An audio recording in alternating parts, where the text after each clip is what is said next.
Hey guys, so today I'm doing a video on Sulka, who is one of the first transsexual adult film stars. She did have this beautiful red hair. That was the inspiration I wanted to do, but I don't have hair that is that color.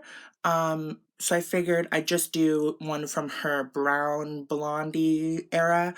But I am going to be editing it in the thumbnail to match what her hair was, the color. So the hair is inspired by this photo. The eyes are inspired by this photo. The lips and cheeks from this photo. She's a fascinating person because when she left the adult film industry, no one really knows where she went. I looked extensively online and no one can pinpoint where she is. I've heard some rumors about where she's located, but no one knows if she's still alive, if she's dead. So it's very fascinating.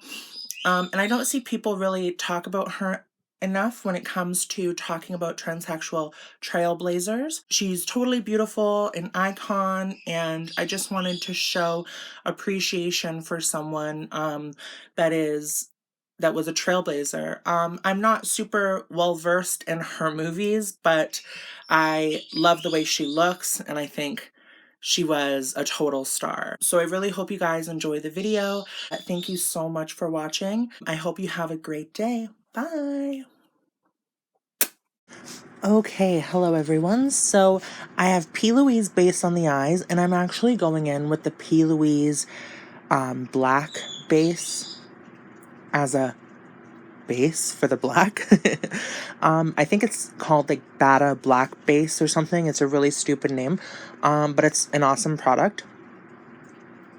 So I'm going in with that, and I'm just kind of sketching out the shape that Sulka has.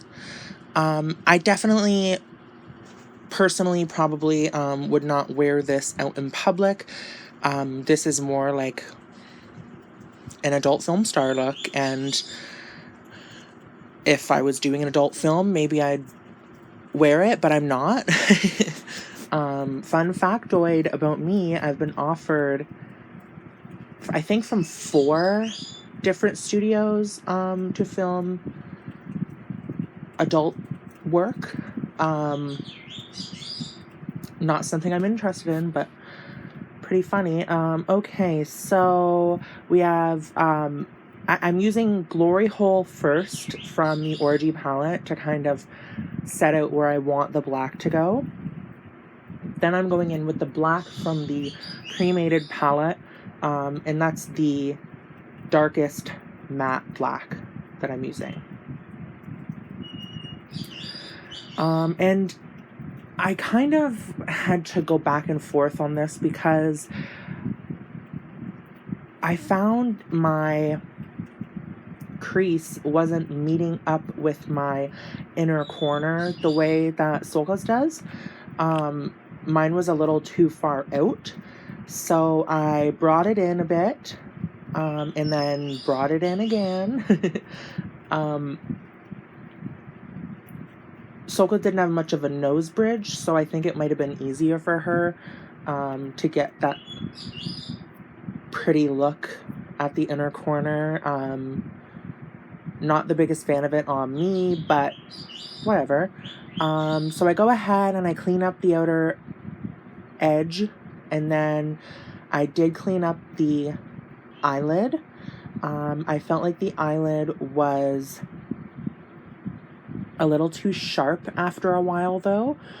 So I go ahead and I clean it up with a makeup wipe, the Kirkland ones from Costco, and then I go over it with the P. Louise base, and I go over it with the Orgy palette with the color Seduction over top of the, and it's like a cream color basically. So I go over the eyelid with that color, but I found that it was a little too popping, I suppose. When you look at Sulka, you don't see much of her eyelid. So I went ahead and I moved the black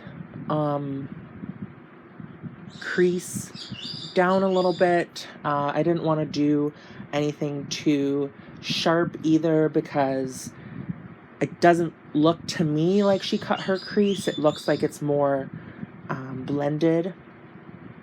I just didn't want to have black under where I put the cream color or the P. Louise base. So this is the P. Louise base we're using. I'm using the white color. I started out with color 2.5 on the eyelids, and I already did the eyebrows as well too. I used the P. Louise really skinny eyebrow pencil. I can't remember what it's called. And then I also used the one from Shein. It's a Sheglam one. I'm really pleasantly surprised with Shein's makeup products. I didn't expect it. I love their, I use their foundation in this video as well as their concealer, their waterproof eyeliner, and the thin skinny brow pencil. I end up really liking it actually, and I was surprised. I am going to be doing a Black Friday haul soon. Everything's kind of taking a little bit longer than I would like to come in, so I might just end up showing what I have and then putting photos of what I bought beside me, but I am going to be doing a full face of new makeup at some point, potentially. So I continued pulling that black crease. What would it be called? I suppose the line that goes from my crease down to my inner corner. I kept pulling that in. I felt like it was too far out. And then I went over my eyeliner area with the P. Louise black base and set it with the black in the Cremated eyeshadow palette. I feel like I can't talk today. I'm like stuttering over my words and shit. And then I kind of fucked up because I put the black a little too high.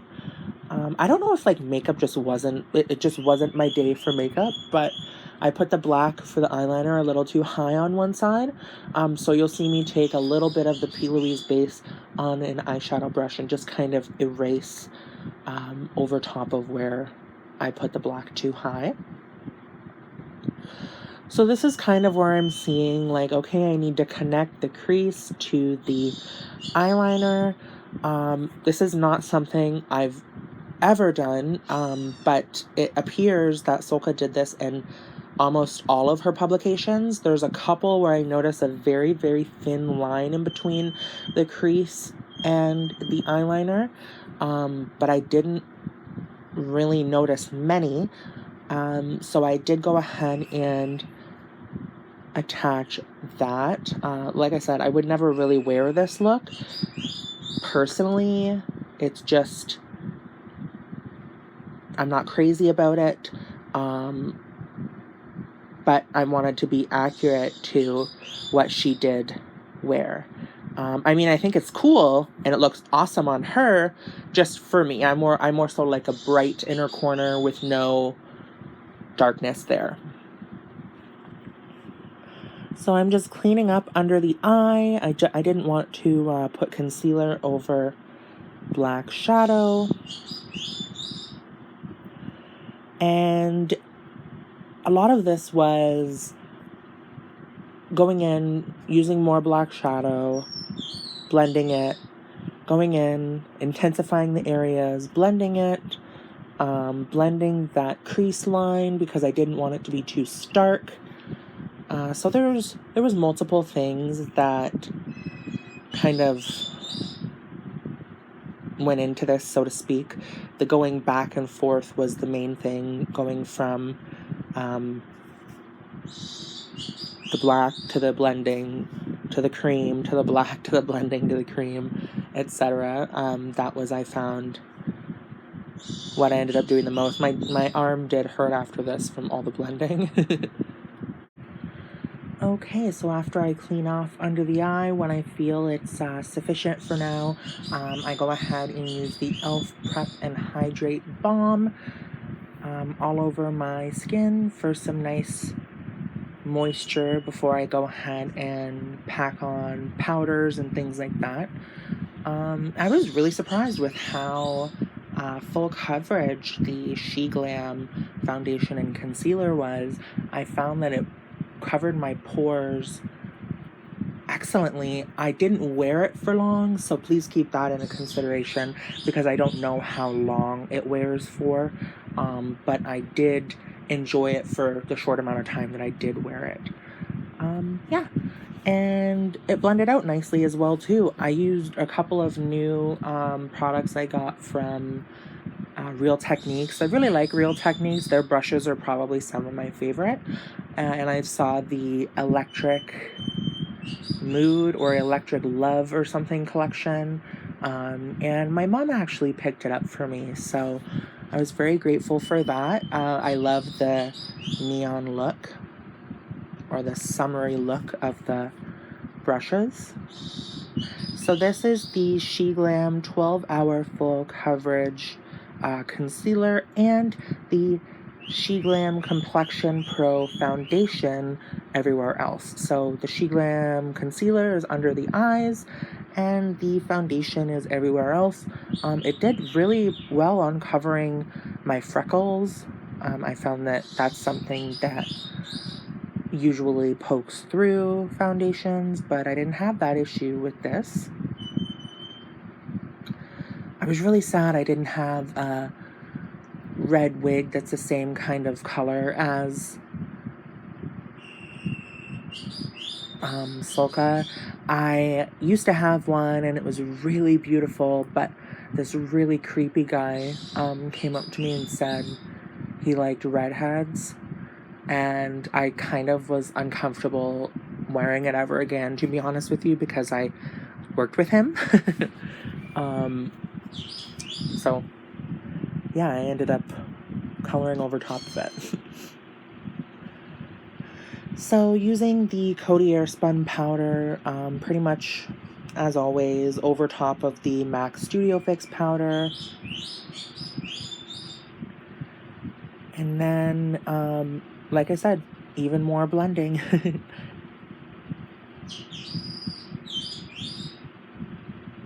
I find that when I'm blending, if I go ahead and use a bit of my brow bone color, like I just did there, and then blend some more, it ends up being a smoother finish.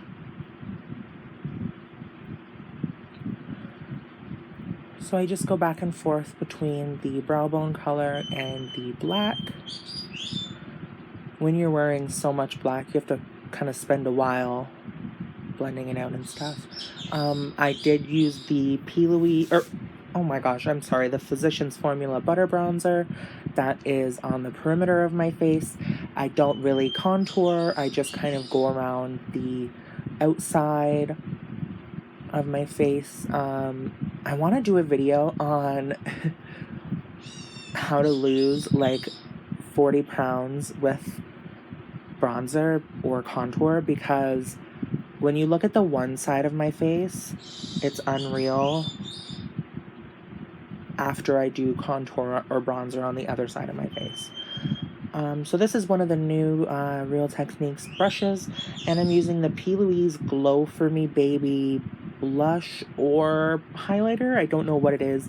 It's like pink with gold shimmer. And then I'm using the Juvia's Place Saharan Blush 2 palette, and I'm using the color on the top row in the center. I don't remember the name of it, my apologies. And then I went ahead and used the Crown Case Rosie Glowrez highlighter, but I found it to be much too pink, so I went over it with oh gosh, about 45 things. I went over it with the Colourpop Crush on You palette. I went over it with Colourpop Flexitarian highlighter. And then I was like, okay, need to bust out the big guns. So I brought out the Danessa Myricks Enlight Halo in Ice. And had to tone it down with that. Then I'm using the Louise Eyebrow Gel. Really like this eyebrow gel as well too. The Jacque Mgido black eyeliner pencil.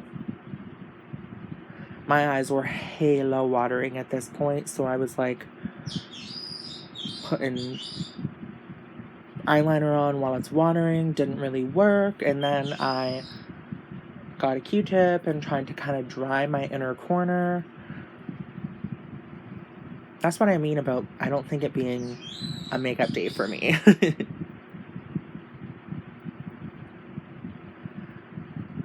And then curling the lashes, applying some Benefit They're Real mascara and some lashes. I did also use the Jeffree Star liquid lipstick in Jeffree Who. I was going to use the Ulta Beauty Stay Fierce lipstick, but it fucking smells disgusting. So I used the Jeffree Who Velour liquid lipstick all over. And then I used the Stila Transcend lip top coat over top of that. Which was nice because it wasn't sticky like regular gloss. It's like just shimmery. So yeah, other than that, I really hope you guys enjoy the video. I've thought about doing videos like this where I pay homage to trans icons or people who pave the way for trans people. I thought that would be cool. Not entirely sure if that's a route I'll take, but yeah, regardless, I really hope you guys enjoy the video. Thank you so much for watching from the bottom of my heart. Please like and subscribe and share it if you feel so inclined. Bye, guys.